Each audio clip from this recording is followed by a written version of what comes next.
My boyfriend texted me at 4 a.m. saying he had a panic attack and I'm so dang happy. So I'm a very insecure person due to my childhood. Both my parents treated me horribly and I was on the streets at 17. I'm doing much better now, but instability was the name of the game for most of my life. I struggle a lot with relationships of any kind and get paranoid very easily. I'm working on my issues with a therapist, but the road to recovery is long and hard.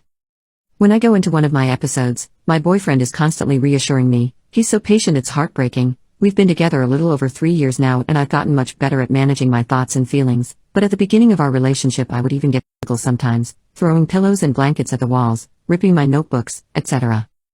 I remember one time, I finally turned on him. Instead of random objects, I was going after him. I started yelling at him, and when he kept responding to my screams in a calm voice, I started bending his arm over and over, in total probably over 200 times in the same spot on his right bicep, on repeat, just screaming incoherently and going at it. No, I wasn't on something. I knew what I was doing. I knew it was wrong. I still made the conscious choice to do this to him. In my mind, if I did it enough, the mask would finally fall and he would clap back or scream or do something, anything.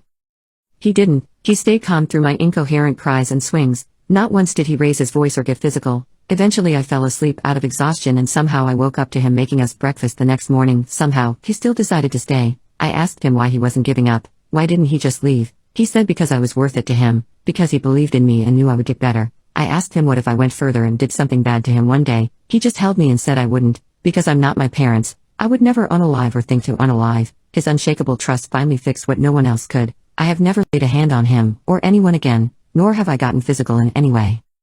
Now 2 years later, we're currently in different cities because he's traveling for work, and he just texted me at 4 a.m. because he had a panic attack and needed me, so here I am, happy crying at 5 a.m. because I can finally help him too. He trusts me to see him vulnerable and tell me his insecurities. He trusts me to be there for him when he needs me. He trusts me to love him. I will never be able to repay him for saving me from myself. I will never deserve this angel. I was not a good person, though better now. I am still not perfect by any means. I don't know what he saw in me, but he stayed. He believed and trusted and loved. He healed me. I just hope that my love can bring him some fraction of the comfort his love has given me. What's your greatest achievement under the sheets? To me, Emily and I are both the best relationship and the ultimate gaming duo. We're like peanut butter and chocolate. That's what we call each other since she's Blasian and I'm black. We're obsessed with Guitar Hero and we go crazy for what feels like hours. But there's this one song, man, you guys know it too, Through the Fire and the Flames. It's like the Everest of Guitar Hero, and we've been struggling to conquer it. So, one night, we're chilling in our cozy gaming den, eyes glued to the screen. Emily, with that mischievous smile of hers, drops a bombshell. She leans in, all secretive like, and goes, hey babe,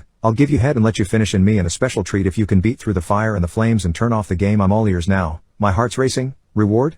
What kind of reward? I ask, trying to act cool even though my mind's on fire. Emily's grin widens, and she whispers, Tabs chocolates, bro, you know, the ones on TikTok that supposedly spice things up. Damn, my jaw practically dropped to my ass. Tabs chocolates? This just got hella interesting. Feeling determined and horny all at once, I lock eyes with Emily and say, you're on, babe. If I conquer the beast of a song, you better be ready to unleash the chocolate magic, girl. We grab our trusty plastic guitars, fingers twitching with anticipation. The song starts, and we dive into the virtual world of rock and roll. Notes fly by like a freaking hurricane, but we're in sync, zoned in, and ready to slay this beast. Attempt after attempt, we push ourselves to the limit, fingers cramp, sweat drips, and frustration mounts, but we refuse to give up. We're in this together, driven by the promise of the ultimate reward. Then it happens. On that one epic run, the stars align, and we freaking nail it. The crowd goes wild, and we high-five like we just won the World Cup. We did it, man. Breathing heavy and grinning like a couple of mad geniuses, Emily grabs my hand and leads me to our bedroom. She pulls out a secret stash of Tabs chocolates from this black and gold box with gold foiling, and it's game time. We pop those chocolate delights into our mouths, savoring the rich, velvety taste. Instantly, a rush courses through us, intensifying our desires like never before. It's like our bodies have been electrified, ready to take things to a whole new level. Inspired by the rhythm of the song that we just conquered, we decide to take it up a notch. We sync our movements, our thrusts, to the beat of Through the Fire and the Flames. It's an insane idea, but we're fueled by the passion and the energy of the moment. As the song blares from the speakers, our bodies move in perfect harmony, riding the waves of pleasure and matching the beat. It's a mind-blowing experience, the ultimate fusion of music, gaming, and our deepest desires. The Tabs chocolates have enhanced our drive, intensifying every sensation. Check out Emily's wild perspective. I think my husband is using his weekly poker nights as an excuse to meet his secret boyfriend. My husband Jake, 35 male, and I, 33 female, have been married for 7 years, and I love him deeply. He's a surgeon, and on most Tuesday nights, he heads out for poker games with the boys, colleagues from the hospital. But lately, I have been noticing some odd behavior on his part that makes me question the authenticity of these poker nights. It all started 6 months ago when I decided to surprise him with a packed dinner on one of his poker nights. Who doesn't love a homemade meal while they gamble? What I saw, or rather didn't see, when I got to his friend's house, where the poker games are supposedly held, was concerning. The lights were off, and there were no signs of any poker game happening. Jake was nowhere to be seen, and our common friends had no idea about any poker night. From that day, I began to keep track of his schedule more closely. I noticed that during these poker nights, he would turn off his cell phone, something he never does because of his profession. At their conclusion, he would often stagger home way past midnight, reeking of alcohol. He also started taking more care of his looks. He'd started working out, got a new haircut, and his wardrobe had become noticeably chic. One day, I decided to casually talk to him about it, but as soon as I mentioned it, he got overly defensive, even accusing me of being controlling. That was the first time in 7 years I had seen him react so aggressively. Jake had always been an open book. Why was he suddenly an impenetrable fortress? Odd, right? Now the kicker. As I was dusting our room, a guest receipt for a city boutique hotel fell out from Jake's jacket. The date on the receipt? Last Tuesday, the same Tuesday he was supposedly out at his poker game. What he was doing in a hotel while I was under the impression that he was playing cards is beyond me. Believe me, I don't want to assume the worst, but an encounter with one of Jake's colleagues at the grocery store made my heart drop. The colleague let slip that Jake had been spending a lot of time with his new resident, Tom. I admit I snooped on Tom's Facebook profile, only to find a picture of Jake and Tom at a fancy restaurant, dated Tuesday. These circumstances made me question my husband's loyalty. Could he be romantically involved with Tom? Is he using his so-called poker nights as a cover to meet Tom? My heart says no, but the evidence is stacking up against him. I'm in a dilemma because I don't want to confront him without being sure, nor do I want to break my marriage apart at mere suspicion. I need help, advice, and if anyone has been in a similar situation, your inputs can lend me some courage, and please, serious feedback only. I am so lost right now. I'm still not over my husband's crush on a coworker even though nothing happened. Several years ago, I could tell something was bothering my husband and asked him about it. After about a week, he sat me down and explained that he had a new female coworker who he was smitten with. They had lots in common and she was super hot. I believe he referred to her as a prettier, skinnier version of me. Ouch. He told me all of this because, as he explained, he wanted to remain faithful, be a good husband, etc. He had no intention of doing anything with her, being intimate, but wanted me to know that this was the internal struggle he had been dealing with. It was a lot to digest. Basically the message was, if you were more attractive, I wouldn't have to experience this moral conflict. Having dealt with body issues and low self-esteem for a long time, it was pretty painful to hear. For what it's worth, I've never been obese. Overweight and cellulite at times, sure. It comes and goes in waves depending on how active and food conscious I am, but anyway. I cannot recall whether it was that same night or within a few days that he told me he was going to hang out with his coworker he was crushing on. He invited me to come along. It was a daytime activity that matched an interest we all had in common. Perhaps we could become friends. But I was still so hurt by the recent revelation that I didn't go. I told him I'd prefer he didn't hang out with her, but he went anyway. His reasoning was that since he was open and honest with me and not planning to do anything with her, logically, I shouldn't have any issues with it. He could have chosen not to disclose any of it. Sometimes I think that would have been better. I know he hung out with her at least one more time shortly thereafter, even taking photos of their time together and posting them on Facebook.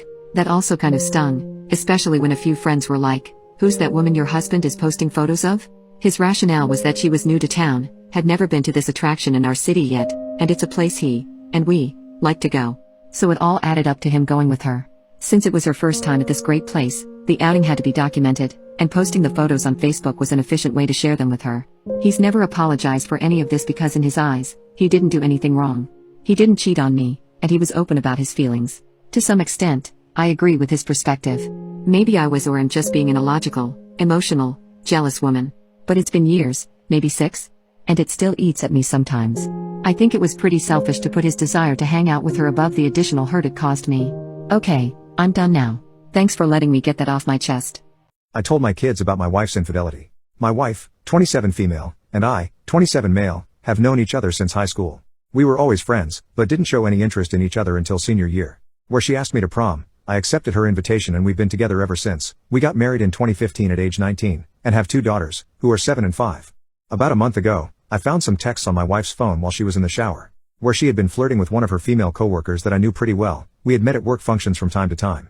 They sent each other explicit pictures and messages, and while I found no evidence of a meet-up between them, it was heavily implied that they had done stuff together in the past. The messages started about a year ago, so she's been cheating on me for over a year now. I sent screenshots of the conversation to my phone, and confronted her when she got out of the shower and she broke down sobbing, apologizing, saying she never meant to hurt me. I was seeing red at this point and decided to leave before I did something drastic. She texted me nonstop begging me to come home and talk, but I wasn't having any of it, so I stayed at my younger brother's place for the night. In the morning I woke up to hundreds of texts and voicemails from my wife, begging to come home. Eventually I did come home, but only because she had to work, and there was no one else to watch my daughters. I told her to be gone by the time I got there, as I didn't want to speak to her, and when I got home, I sat my daughters down and told them that I was going to be divorcing their mother. They didn't understand what that was, so I had to explain it to them, and my heart shattered while I was telling them. My 7-year-old started crying, and my 7-year-old started begging me not to, and started asking me why I was doing this. So I showed them the pictures I took, excluding the ones with pictures, and they started crying even harder. I assured them that their mommy still loves them, but she hurt me very badly, and I can't be with her anymore. I also told them that I would still see them, and I would do everything I could to make sure of that. I texted my wife, telling her I wanted a divorce, and she needs to pack her things when she gets home. She fought it at first and begged me not to kick her out, but I wasn't in the mood for her bull crap. When she got home, my kids started crying and asking her why she did what she did, and she started screaming at me, telling me that I had no right to tell our kids, and that this matter was between us. I told her that since we're getting a divorce, they deserve to know why. She left in a hurry and took the kids with her. As far as I know, she's at her parents' house. My lawyer is in the process of getting the divorce paperwork in order, and I'm ready to fight for the right to see my kids. But they hate my wife right now, and refuse to speak to her, only to their grandparents, who have also stopped acknowledging my wife after they learned what she did. I feel I didn't overreacted, but my mind has been racking ever since. If anyone has any advice on what to do, please let me know.